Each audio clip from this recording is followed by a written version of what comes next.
Bismillahirrahmanirrahim.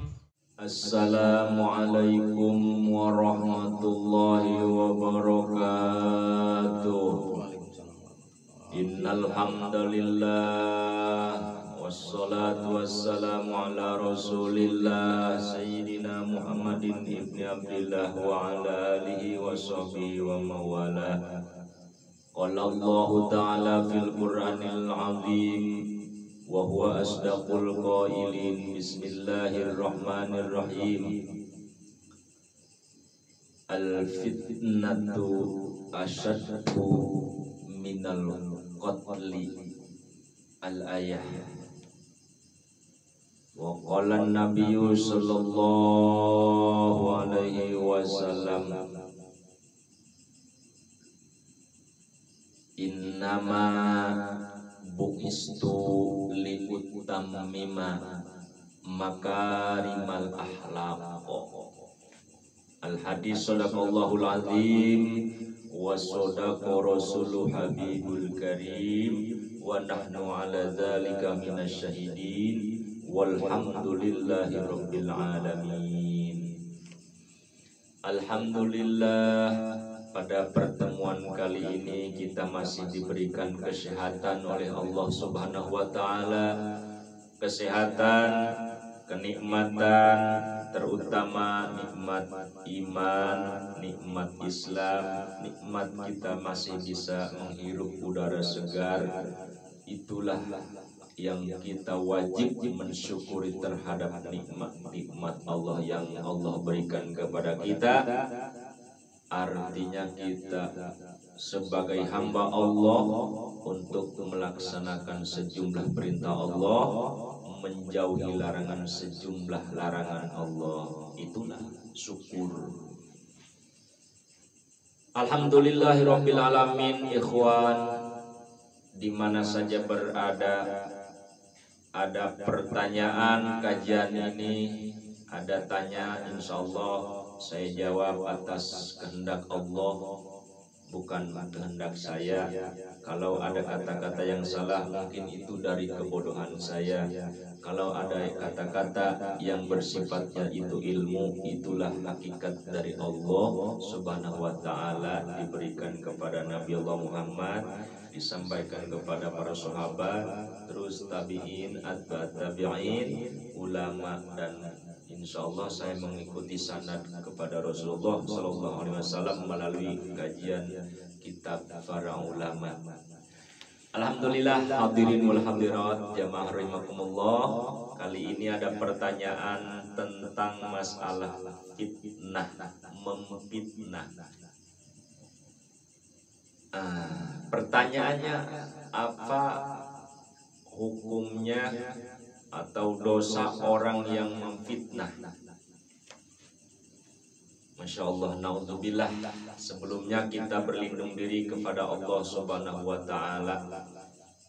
Masalah ini fitnah memang sangat azimah, sangat besar. Ketika kita mengingat kalamullah al-qadim, di dalam Al-Quran Allah mengatakan al-fitnatu asyaddu. Apa itu fitnah? Al-fitnatu, fitnah itu asyadu, sangat dahsyat.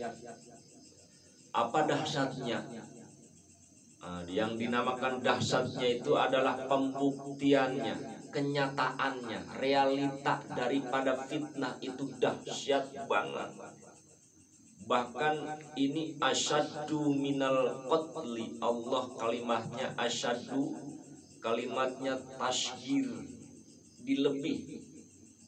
Ada yang biasa, ada yang luar biasa, ada yang lebih, ada yang biasa, lebih.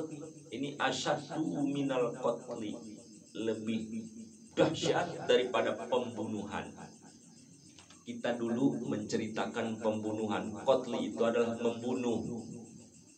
Misalnya si A membunuh si B gara-gara pasangan hidup perebutan. Sehingga jadilah geng-gengan, sehingga terjadi berantem beneran bahkan gara-gara satu cewek ini, waduh, gak boleh itu.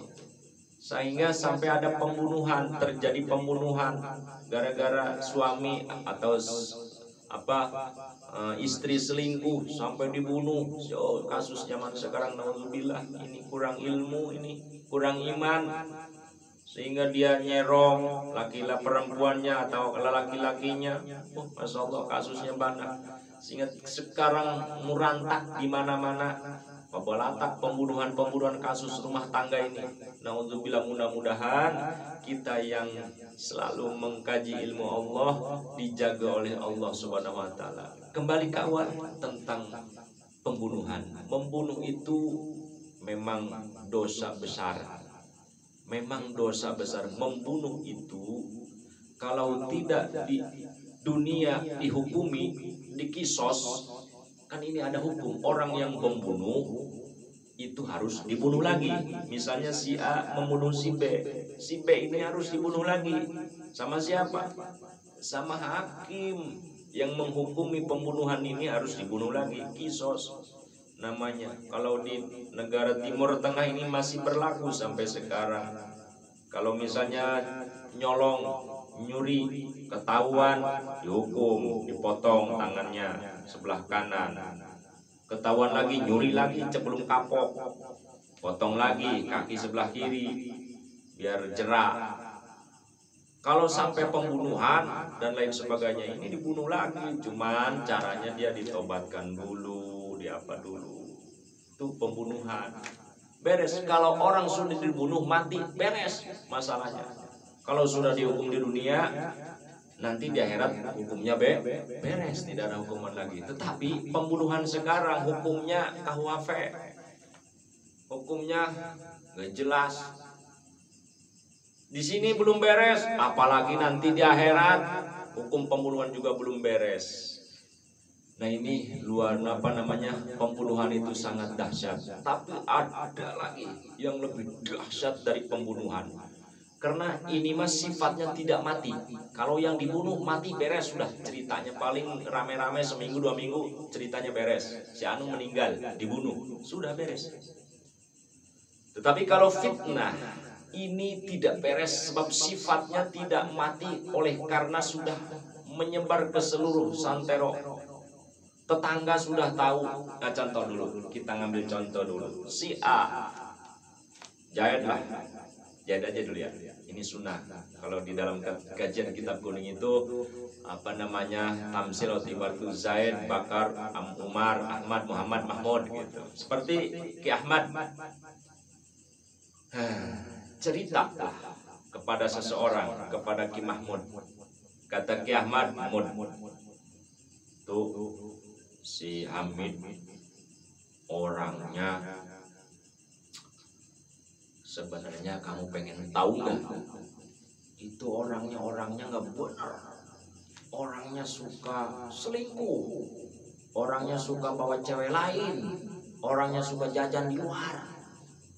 Beneran saya. Percaya nggak kamu? Ya kalau kamu yang ngomong sih percaya. Sebab kamu ya tahulah sama si Ahmad Muhammad. Itu namanya fitnah. Nah ini fitnah ini sifatnya akan menyebar. Sebab fitnah ini setan yang membawa fitnah ini hatinya akan terketuk untuk mengucapkan ke si C. Maka setan langsung mengojok-ngojok, masa saya doang yang tahu, tetangga pun harus tahu. Terus menyebar fitnah.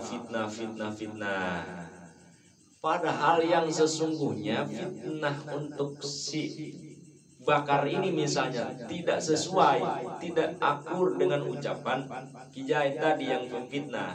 Nah ini fitnah. Si ini mas sudah tidak menceritakan kan? Jahit mas sudah beres bahwa dia tidak menceritakan lagi. Tetapi dari mulut ke mulut tidak mati sifatnya. Makanya al fitnatu asyaddu minal qatli. Ini fitnah ini lebih dahsyat kenyataannya dari pembunuhan. Artinya apa? Gara-gara kita difitnah, rumah tangga kita jadi hancur, istri kalang kabut, anak tidak tahu di mana. Wah, pokoknya gara-gara fitnah ini. Makanya al-fitnah ini termasuk minal kabair, termasuk daripada dosa yang sangat besar, bahkan lebih dahsyat dari pembunuhan. Sebab ini sifatnya tidak mati, masih dikabarkan terus menerus. Di hati seseorang masih diterima, di hati seseorang, di pemikiran seseorang masih menyimpan fitnah-fitnah itu. Makanya ketika kita melihat sejarah Isra wal Mi'raj, Rasulullah SAW pernah diajak berjalan-jalan ke tempat yang paling tidak disukai, yaitu neraka, an-nar, tempat yang tidak suka semua makhluk. Nah, Rasulullah SAW di situ melihat seseorang perempuan atau jadi dia menggunting lidahnya asal menjulur panjang, digunting lagi. Guntingnya bukan gunting tukang mana cukur, bukan, guntingnya minuh hasil daripada tembaga, panas guntingnya, dipegang kita aja langsung gitu. Oh, naudzubillah min dzalik. Kalau menceritakan neraka, di jahanam aja, neraka jahanam. Neraka itu kan ada berapa? 7 ya. Kalau nggak salah neraka itu ada 7 tingkatan. Yang paling atas itu neraka jahanam. Ini tingkatan orang fitnah itu minal munafikin. Nanti nerakanya neraka paling bawah, sakor. Apalagi neraka banyak, jahanam, terus sa'ir. Orang munafikin fidarkil asfal, paling bawah. Orang munafik ini, cerita munafik dia mengatakan kepada seorang, padahal seseorang tidak sesungguhnya begitu. Ini dia terus lidahnya sampai terus di neraka muholan. Masyaallah, naudzubillah min dzalik. Bukan di jahanam lagi adanya, paling bawah. Jadi neraka itu dari atas, nanti atas ini jahanam, atasnya jahanam ini siratal mustaqim, jembatan al-mustaqim yang lurusnya kemana? Arah sorga. Nggak bisa nyebrang aja ke sorga, nyeblusnya ke situ, ke jahanam. Dari jahanam dosanya misalnya dosa zina, lari lagi kemana tuh? Jadi ke bawahnya lagi, paling bawah. Innal munafiqina fid darkil asfal, al fitnatu asyaddu minal qatl. Orang yang jahanam itu orang yang biasalah dosanya nggak banyak-banyak, misalnya ya sedikit. Ayat lagi yang meninggalkan sholat, ada lagi lalai ke sholat, jahanam bagiannya, well ya bagiannya. Dan ini kembali ke fitnah. Kesimpulannya, orang yang berfitnah itu nanti kalau dia tidak tobat, ini ada 2. Tobat ke yang difitnah harus. Kedua, tobat kepada Allah, tidak mengulangi perkataannya. Ini yang paling susah, tobat ke yang difitnah. Ini paling susah, ini paling gengsi. Sebab setan langsung menjaga dengan tamengnya. Jangan gengsi kamu, nanti kamu diapa-apain, kamu dibunuh lagi kamu. Setan tuh langsung di sini bergejolak. Saya kedukung amatnya.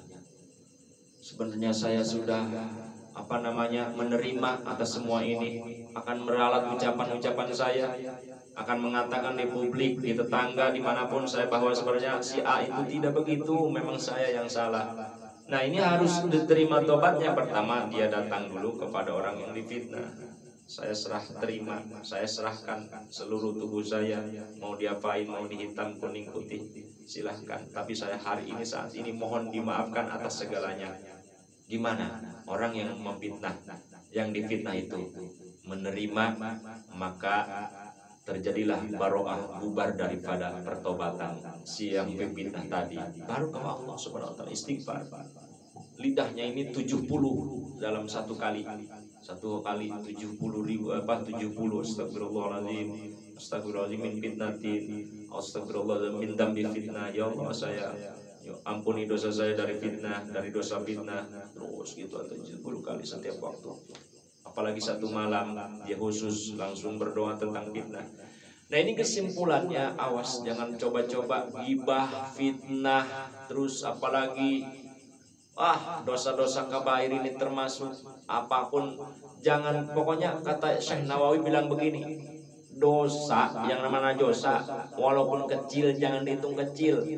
Kalau dosa kecil pun mengerjakannya beberapa kali, maka itu akan menjadi dosa kabair, dosa gede. Artinya dosa kita itikadkan udah dosa itu semua dosa memang gede pokoknya. Makanya kita jangan berani-berani untuk melanggar itu semua, sebab itu perangkat setan. Fitnah, ghibah, takabur, ujub, sombong, itu adanya di sini, di dada semua. Di wilayah dada ini harus gimana caranya?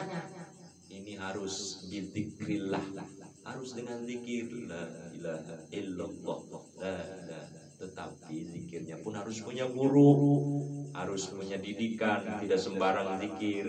Jadi harus ada aturan-aturan biar ini hilang nanti penyakit sombong, ujub, takabur, ibah, fitnah dan lain sebagainya ini biar keluar setannya ini. Jadi kesimpulannya, hukum orang yang berfitnah itu termasuk dosa gede dan dia tidak akan mati dan tidak bisa diampuni dosanya kecuali minta maaf dari yang difitnah. Mudah-mudahan cukup pertanyaan dari teman saya. Jadi artinya jaga mulut kita, jaga diri kita dari perbuatan, dari ucapan, dari i'tikad, jaga ahli-ahli kita, anak istri kita jaga. Kita bersama-sama menjaga, mudah-mudahan kita dijaga oleh Allah Subhanahu wa taala melalui zikir kita kepada Allah Subhanahu wa taala. Sore pagi kita zikir kepada Allah, la ilaha illallah, la ilaha illallah, istighfar, zikir, istighfar, sholawat, itu yang selalu kita baca ba'da sholat atau setiap kita kemanapun kita baca zikir. Ala bizikrillah tatma'innul qulub. Ingat, dengan zikir kita mengingat kepada Allah Subhanahu wa taala, kita akan merasakan ada ketenangan di dalam hati. Akhirul kalam, assalamualaikum warahmatullahi wabarakatuh.